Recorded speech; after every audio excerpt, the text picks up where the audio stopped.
And Tigrayan rebels have claimed that dozens of people have been killed in a drone strike on a camp for civilians displaced by the brutal war in northern Ethiopia. This comes after the Ethiopian government announced recently that it was pardoning a number of high-profile political prisoners, including members of the rebel Tigray People Liberation Front, in a bid to promote national dialogue. Here's more. The amnesty by the Ethiopian government has been welcomed by the international community as a possible way out of 14 months of brutal fighting between forces loyal to Prime Minister Abiy Ahmed and the rebel Tigray People's Liberation Front (TPLF).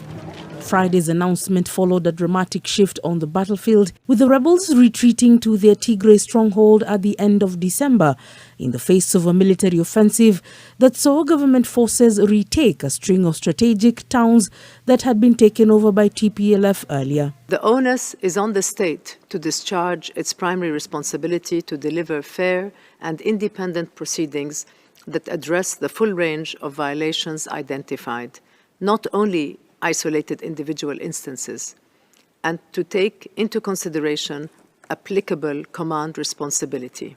Although there has appeared to be a lull in fighting since, the rebels have accused the government of continuing to conduct deadly drone attacks on Tigray.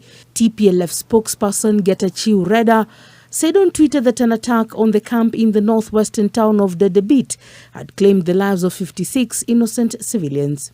A senior official at the main hospital in Tigray's capital, Mekele, has said that the hospital in the town of Shire, where the victims were taken, had reported 55 people dead and 126 injured. The humanitarian impact of the conflict is increasingly dramatic. Acute food insecurity now affects more than 9.4 million people in northern Ethiopia, according to OCHA. Within Tigray, 5.2 million people, that is roughly 90% of the population, are in need. Earlier in the week, the United Nations said 3 Eritrean refugees, including 2 children, had been killed in an airstrike on Wednesday on a refugee camp in Tigray. While Friday's amnesty statement also spoke of national dialogue, it did not say if Abiy was considering any negotiations with the TPLF, the party that dominated politics for 3 decades until he took power in 2018, but is now considered a terrorist group by Addis Ababa.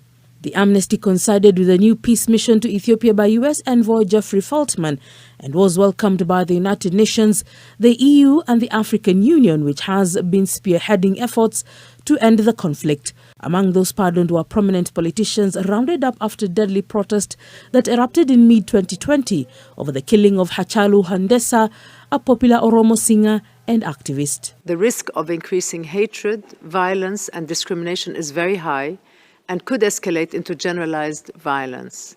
This could have major implications not only for millions of people in Ethiopia, but also across the region. The EU is expected to present a draft resolution later in the week, calling on the Council to create an international commission of human rights experts on Ethiopia to investigate a wide range of alleged violations and abuses by all sides in the conflict.